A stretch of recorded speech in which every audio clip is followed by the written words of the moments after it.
So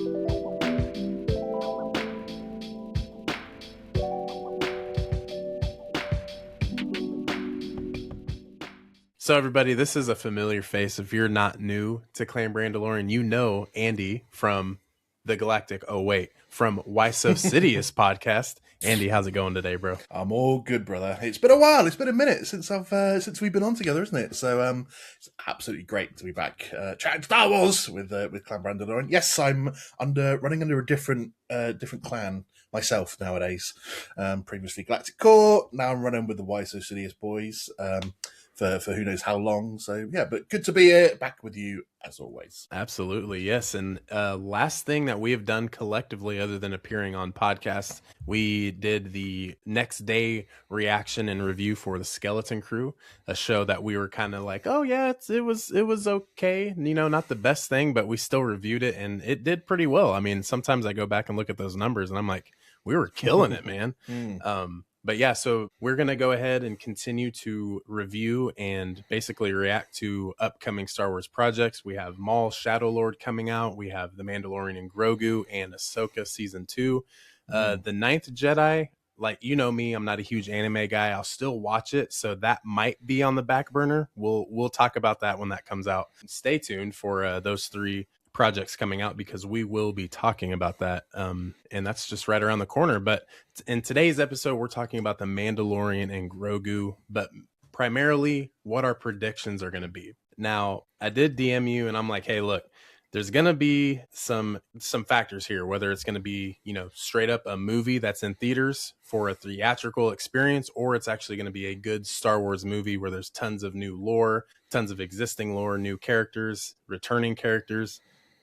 It's just it's a weird feeling. I don't know if you feel the same way, because I'm just like, which is it going to be? Because I don't think it's going to be both. I think it's going to be one or the other. But Mandalorian and Grogu, what are you expecting from this? Yeah, it's a weird one, because if you'd have asked me, like, say, 2 weeks ago, my answer would have actually been quite different to where I'm at now post Super Bowl beer style advert trailer that we got. Because I'm just like, I don't know where I sit now with this film. Because before I was expecting a story that was going to be part generic Mandalorian episode with quite a few cameos thrown in, but some sort of continuation towards what was at the time the Thrawn Endgame film that wraps up the Mandoverse era as we had. But a change of leadership at Lucasfilm, with two co-presidents now in charge, one being obviously Dave Filoni, and the call of whether this is now going to be a serious Star Wars film that moves this story along, because they want to, or it seems like they might change that Thrawn film Endgame scenario, and that might change to a TV series. They might just push it back altogether so they can fit in more stories into the Mandoverse. So I'm now at a loss, actually, as to what I expect from this. Is it going to be a casual Star Wars film that you can go into without having to have too much knowledge or having seen much of the Mandoverse and the Mandalorian TV series itself? Or is it going to stay true to the fact that they're continuing that storyline and it's not going to be just a generic Mandalorian episode, and they're doing it for the vibes of Grogu and stuff like that? So yeah, I'm actually really torn as to what I'm expecting now, and I'm starting to get on the back foot and feel a little bit about it, because the more I think about it, the more I'm like, I'm actually not convinced now that this is going to be pushing the Mandoverse story forward, and it's more going to be set up for just more of the universe to come. Yeah, no, that's a good point, because we all knew that there was going to be a trailer of some sort, and it was quote unquote a new trailer. So we got kind of like the official teaser, celebration, got to see a couple glimpses of some shots. And I mean, going into it, I was like, oh, that's cool. Like Mando and Grogu are, on a sleigh with some tauntauns, like that's cool. But I was like, dang, so we're getting that and a trailer. So like, I'm waiting the entire game to see what this trailer is, and we never got it. And I was like, wait, was that the trailer? And then of course I go online and see outrage and everyone like, oh, so that was the trailer. So yeah, it was, I would say, a little more disappointing, just because I was expecting a big trailer. I feel like a lot of us were, but that was what it was. And then Jon Favreau came out and said, it was more of a spoof and $10 million was spent on there. But at the same time, that doesn't mean that the commercial costed $10 million. It's just, that's how much they paid to get a Super Bowl ad. Like, it's pretty much like a slot. So a lot of people got to take that into account as well. But man, I was hoping that we would see Mando kicking some more ass, some more dialogue, seeing Grogu maybe say a couple words, maybe, which will probably won't happen. Yeah, a little more Sigourney Weaver, Zeb. I mean, there's so many cool things that we could see. But yeah, that didn't happen. So I'm kind of with you in the sense that maybe this is just going to be a theatrical experience for, you know, your neighbor down the street who doesn't know anything about how the Death Star was created or what clan that Din Djarin is a part of in the Mandalorian culture, but she knows who Baby Yoda is, and she's gonna go because, you know, she wants to see a cute guy on screen. And then it's also going to be mixed in with a lot of, you know, the Star Wars meatheads like you and I, that want more lore and want to be like, oh yeah, I know what this is pertaining to. This, you know, is why we're going to see Thrawn at the end of this film, you know, different things like that. But ultimately, I don't know if it's going to be that. It could just definitely be a Star Wars movie that they're promoting, and it has two characters that we know oh so dearly, and it's just going to get us out the house to go see this movie. So yeah, I would have to agree with you. I do think it's going to be kind of it's going to be a fun experience. I don't think it's going to be terrible by any means, but who knows? And that's kind of what we're going to talk about today. So there have been some reports and some rumors that the ending of The Mandalorian and Grogu is going to kind of directly tie in with the events of Ahsoka season 2. And we know that's coming out in the fall. So what do we think this ending is going to be like? You know, maybe we'd, you know, usually start this episode going from start to finish, but we're just going to start with the ending. What do we think this movie ends with? I mean, that's such a difficult question without obviously having seen things. At the same point, because I watched a trailer that we got like 4 months ago, not long before we jumped on, just so I'd give myself a refresher of that because I haven't seen that for a while. And it still doesn't really tell you much about what the film's about, the genuine plot of the film. And I don't think there's been a proper synopsis either. Like, we've had a generic synopsis come out without any details of what actually is going to be going on. So they're kind of giving it a wide berth as to giving us details of what's going on. So therefore, how could we possibly speculate as to what's going to end? If it's going to tie to Ahsoka season 2, then there has to be some sort of thing going on with, you know, the Thrawn and his remnants that he's brought through the Dark Council that we saw in season 3 of The Mandalorian. I mean, I've always said that this film needs to have some sort of element of the Dark Council from season 3 in it. It needs to have a Thrawn cameo in terms of, it doesn't need to be like he doesn't need to appear in it for long, like literally a scene or two with Thrawn, and I'd be happy enough with that. Yeah. But and not just like some post-credit scene where you see him walking out and commanding like his Star Destroyer, just a proper scene of just moving something forward where he takes control of the Dark Council and says he's going to start putting his plan in place, and just something like that. So if it's going to connect to season 2 of Ahsoka, you need to have probably maybe a little bit of a Rebels reunion. So like Zeb, like going and meeting up with Hera and Chopper perhaps. And then obviously, like I said, some sort of scene with Thrawn to see what's going on with him.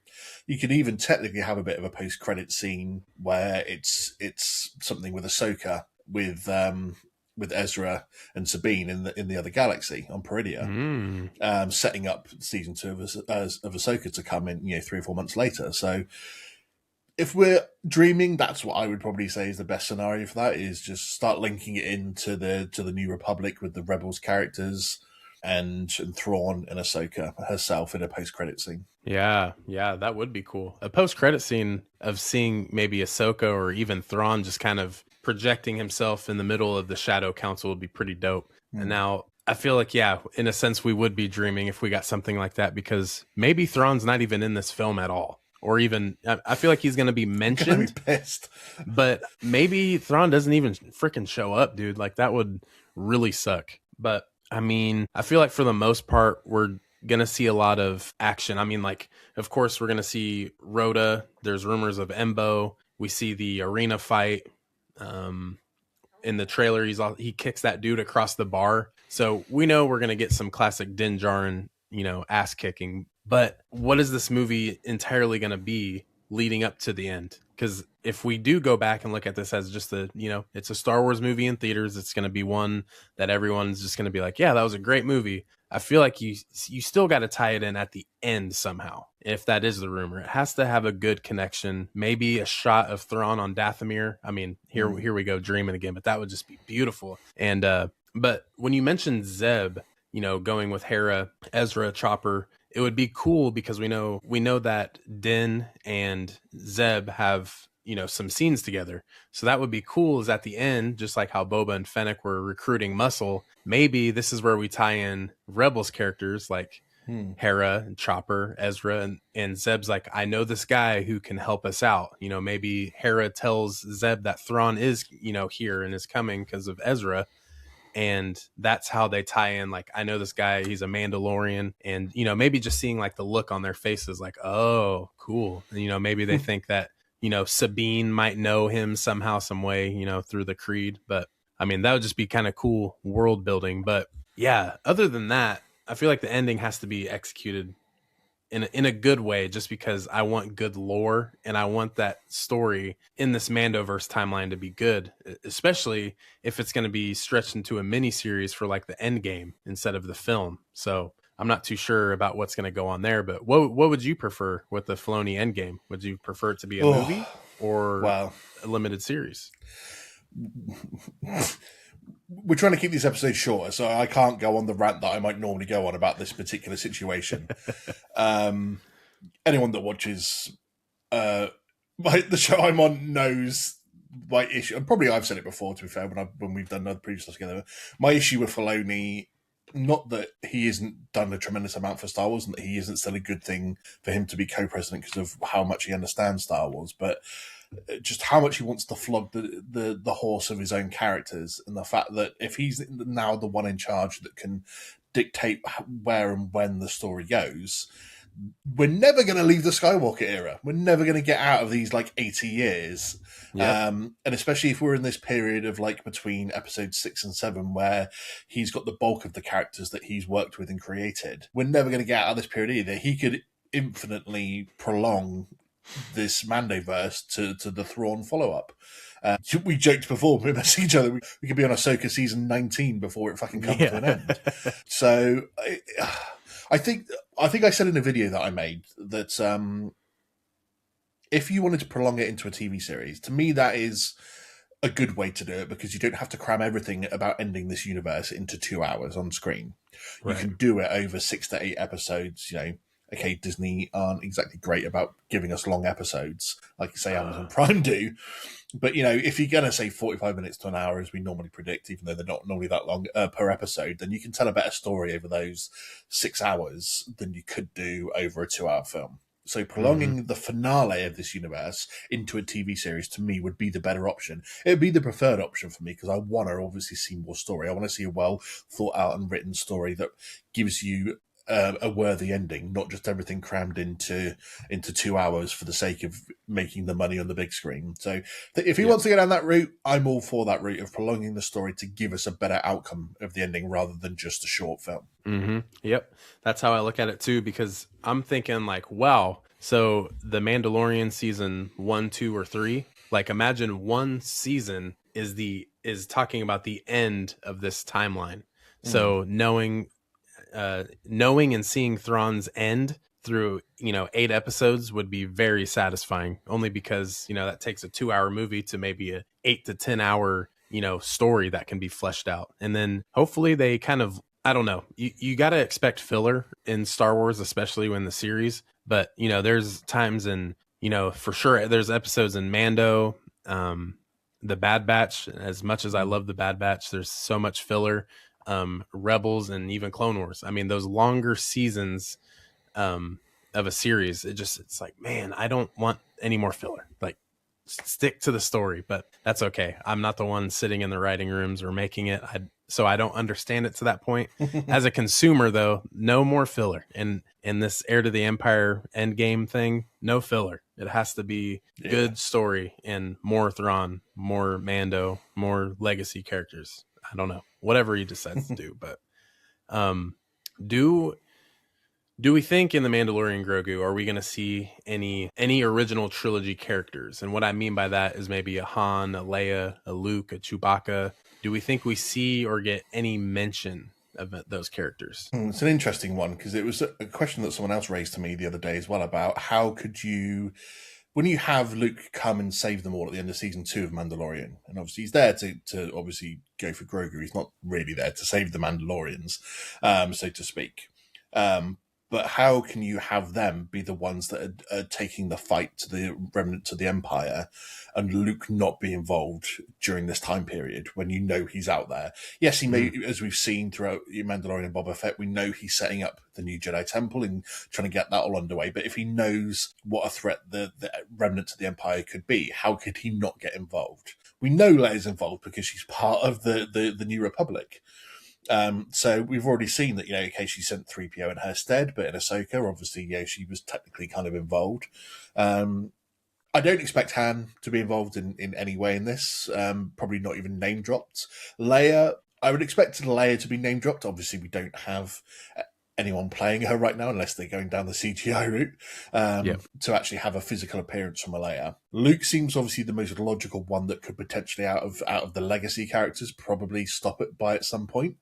But I don't think they will involve him in this. It does raise. It's like I know you're not much of a Marvel fan, but people always talk about when you have the big Avengers and they have their individual films like Captain America, Iron Man and stuff, how do they not show up in each other's films when there's a big crisis going on that's threatening the planet or America or something like that? And it's similar for this, and like, how can you have all these big events going on and not involve the big hitters?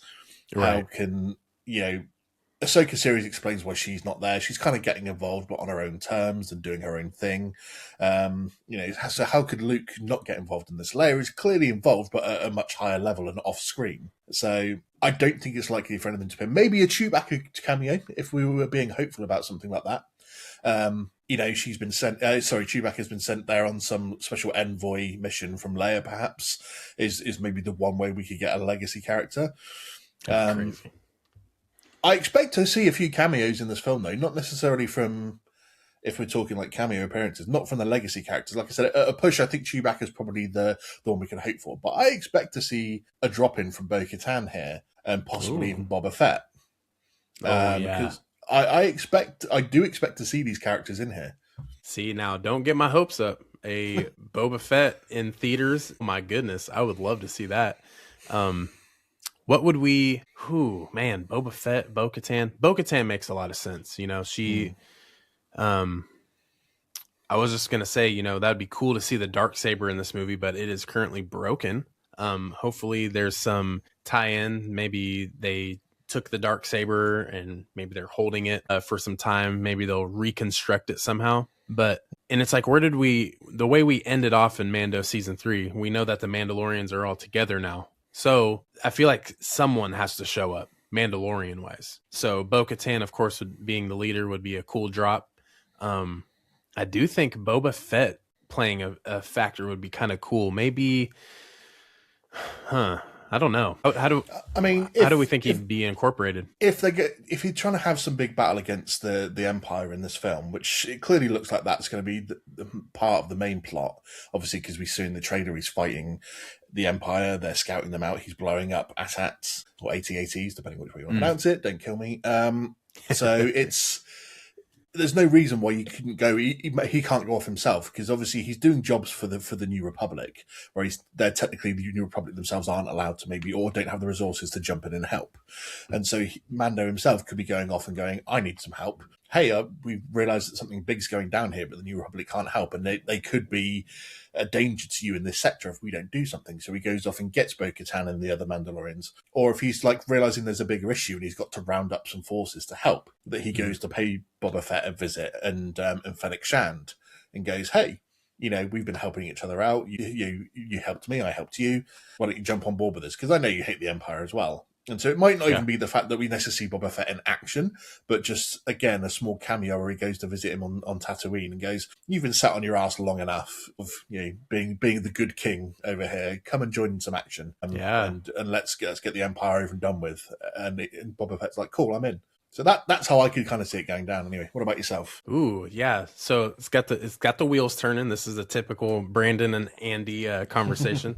That'd be cool, because it's like, the way Boba mentions how working for the Empire was scummy and terrible, don't take orders from, bad people, because, they'll just stab you in the back kind of sense there. So that'd be cool for Mando to come back and be like, hey, I know we just helped, the people of Mos Espa. Now I need you to, maybe you can get a little get back on the Empire. This is your time to, get back on them. That would be pretty cool. And just to see maybe Boba, like, I accept that. Let's do this, and then maybe like that's a good little ending or a little cut scene.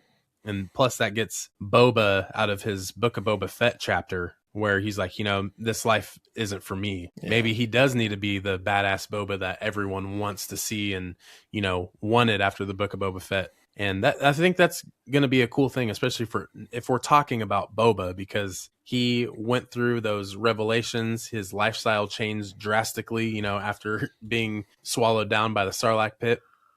His life changed. So now he's like, maybe that's the life I do need to live, is, fighting. And he's good at it. So that'd be cool to see him kick some more stormtroopers' asses, because seeing that in Mando season 2 was awesome. Oh, yeah. Yeah. I mean, so maybe we can go back to that. I'm still convinced that when they finally do get round to this like Thrawn Endgame film, TV series, whatever, that Fett dies in this. Yep, me too. I'm still convinced that that's how they're going to end his story. He's going to become a martyr. He's going to do it saving somebody, or wiping out like a large chunk of the Empire. Maybe even be the one that finally takes down Thrawn, because like everybody else, he gets everybody else to clear out, and he's the one that blows them up maybe at the end. But I'm still, because you can't have a scenario like this where everyone makes it out alive. I think I've said it on many shows, to be fair, but I always hate how you go through these big events and everyone makes it through alive from like the good guy side anyway. Mm-hmm. Like that's not the way things go down. People die. So it's just the fact that there's going to be, I expect 1 or 2 deaths going through this scenario, and I imagine Boba Fett is heavy odds to be one of them. Yeah, I mean, you got to look at. I mean, he's been such an iconic character since the late 70s, so yeah, might as well have him go out that way. I think that's cool. I mean, he's one of my favorite characters, so it's going to be sad no matter what. This could be another moment in Star Wars where I'm like,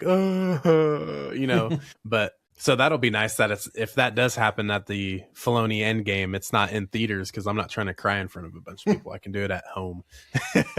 But yeah, dude, that'd be insane. And plus, a character like Thrawn, because he's clearly more than likely going to die. He's not going to go to prison or, none of that. He's probably going to die. So having another legendary character take him out and is the one to go out with him, now this sparks another one. It has to be either Boba Fett, which that would be cool. Being like, man, Boba came around and he, saved another part of the Empire from coming back. This was how he was able to kind of redeem his past. Or Ezra is the one to take him out. Finally, this time. They sent off together and he stopped them for that period. But now he's back and maybe Ezra feels obliged to actually take him out this time. So that'd be kind of cool. Interesting one, yeah. Because obviously I think they're getting to the point where they need to close off the stories of some of the Jedi that survived after Order 66 plus made it through the original trilogy era and what happened to them. So, yeah, Ezra being maybe the one that does the self-sacrifice. What do you think about other people joining, that they sort of bring on board to join in on this journey? Because I was having to think the other day about someone, for example, that has been wronged by the Empire when they gave everything to the Empire and then the Empire turned on them. So someone like, say, Dedra Meero, that was imprisoned at the end of Andor. Oh, damn, yeah. Bringing her in, because, it's the new Republic era. They've been trying to, obviously, as we saw through Mandalorian, they're trying to reform a bunch of, obviously, Empire officers and stuff like that. So what's to say that they don't think that she could be really useful, and she wants to turn on the Empire as well, having been imprisoned and made a scapegoat for the leaking of the Death Star. So, any chances of that, do you reckon? Yeah, you could see that. I mean, we've seen it with Miggs Mayfield. Mando got him out and they used him as a test to find where Moff Gideon was. And then they're like, well, go off into, into the wilderness. You're free now. So maybe they could do that with Dedra. That'd be a really cool, full circle, because I mean, Dedra was a cool character for what she was in Andor. Probably, top 5 character for me, probably at the 5 spot. But yeah, I mean, such a cool character, and getting her back on the screen, that'd be really cool. So yeah, I'm not saying she needs redemption, because not all characters should be redeemed and be given a chance to turn to the good side, for example. But it would be an interesting way of bringing back a character that we thought we were probably done with, and just a way of like sticking it to the Empire once more. Yeah. Damn, that would be pretty cool. Um, yeah, dude, I think so, especially with like Zeb coming from Rebels to live action. We've seen him a little bit in Mando season 3. How big of an impact do you think Zeb will have in this movie? Is he going to be a predominant character? He's already mentioned, or he's already um, shown off in a Lego set with the Razor Crest that just leaked actually yesterday, 2 days ago. But it seems like, with him having his own figure now, and same with Sigourney Weaver, do you think those two characters are going to be pretty big in this show or this movie? Sorry. I'm not sure they are, to be honest. I think, as for Zeb, I think he may have like a couple of maybe say flying scenes at the end, whatever the big end to the film is, the big battle or whatever. He might show up. Maybe he's the one that shows up with a new Razor Crest for Din, and is the one flying it that we see in the trailer as well. Because we see that Razor Crest being chased by a couple of TIE fighters, so maybe he's the one that shows up at the end because he's like, here's a present, I brought you something, and just shows up out of the blue. I think if we see him early on in the film, it's going to be more of like obviously giving missions to Mando, and maybe like a motivational speech here and there if Mando's in a bit of a moral quandary or something, he's not sure, and Zed gives him one of his good speeches and gets him on the right track. Sigourney Weaver's character, I don't think we're going to see a massive role, because she's obviously supposed to be in charge of like the New Republic in that sector wherever he's working. It looks like she's going to be handing him missions. So I don't think she's going to play a massive role, Sigourney Weaver. It's just going to be more of, she's probably going to play that stalwart person in charge, where she's giving him missions and he wants to go off and do his own, or do things his own way, and she's like, no, if you're working for the New Republic, you must do things this way. And then Mando goes against her and does his own thing, and she's like, well, I'm going to arrest you then. And he's like, yeah, see you later, and just zips out. Yeah, that'd be nice too, because Din Djarin still has that bounty hunter in him, so he's going to use those skills with the New Republic. And I just think, with him being a very prominent character, very well-known, lots of screen time, I do still think his character holds up pretty well with what he's able to do. And plus, you have Grogu, with you. It's going to sell no matter what. So the character is always going to be good. But yeah, that's a good shout. And also, I could see Zeb just being the connecting piece from Ahsoka and the Rebels crew to the Mandoverse, or in the Mandoverse, and connecting Book of Boba Fett. But I really do hope, because they say it's not like a Mando season 4, it's like its own thing. So hopefully it is its own thing and pulls characters. Maybe not necessarily it needs to pull in the people like of Skeleton Crew. Be Carson Teva is that connecting point, or Vane.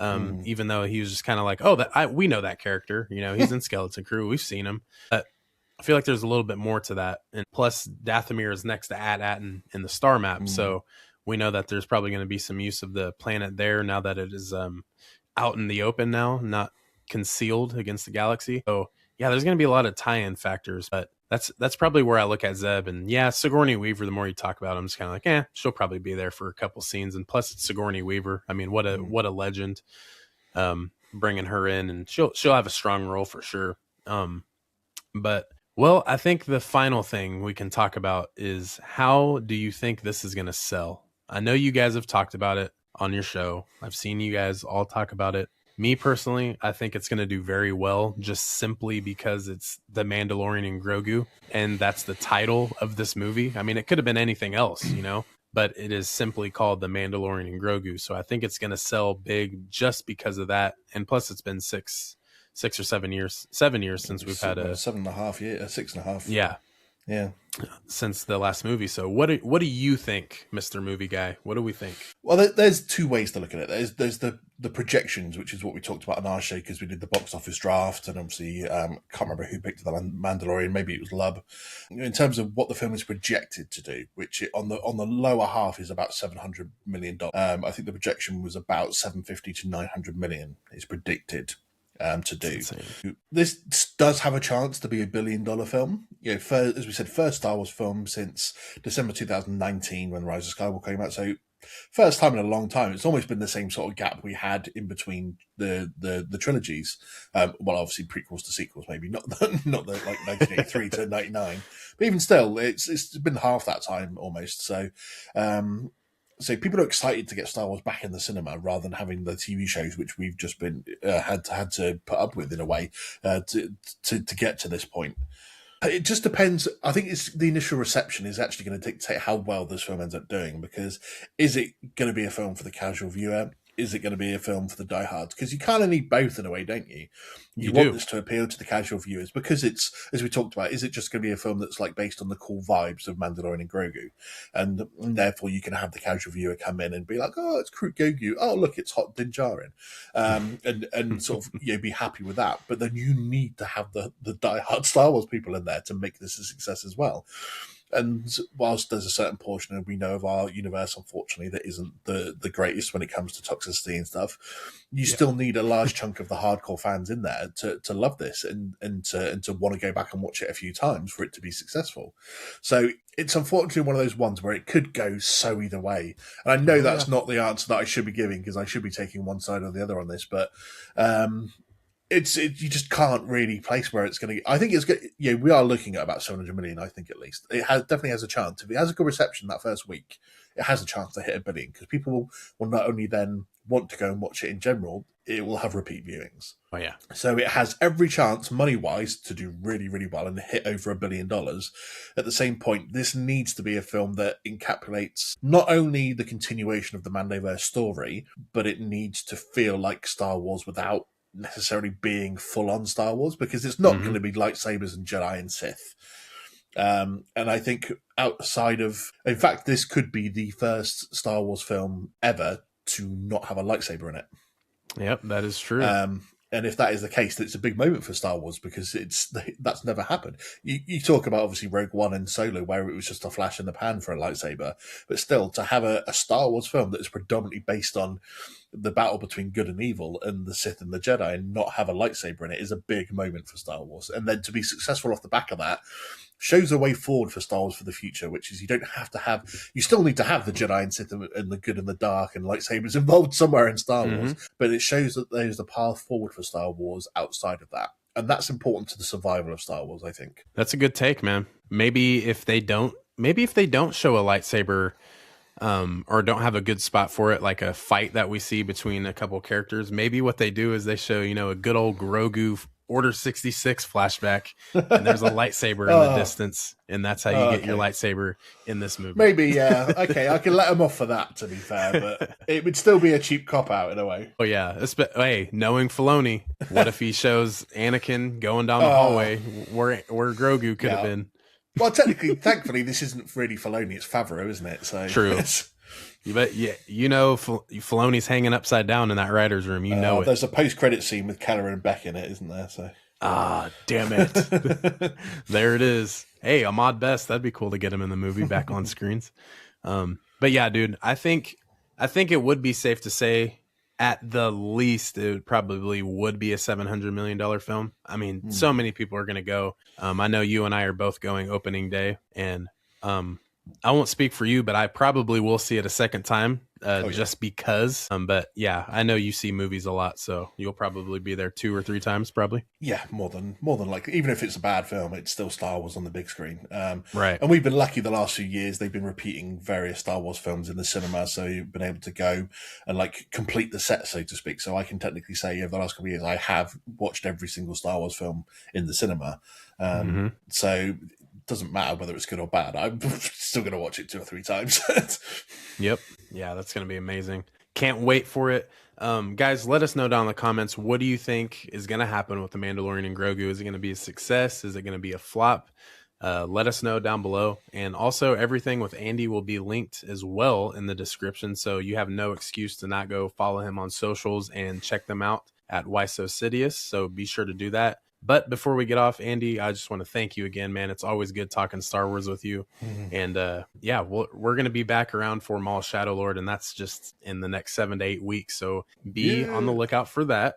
And Andy, let everyone know where they can find you, my man. I appreciate it as always, you having me on, Brandon. It's always the best time getting on and chatting Star Wars with you. It's one of the greatest loves of my life nowadays, so I always appreciate it. But Why So Sidious? Catch us on YouTube, catch us on TikTok, on X, and on Instagram. If you love your comic book stuff as well, there's plenty of that over on YouTube and on TikTok. If you like your just daily posts and your rants about stuff, come and join us over on Instagram and X for that sort of content.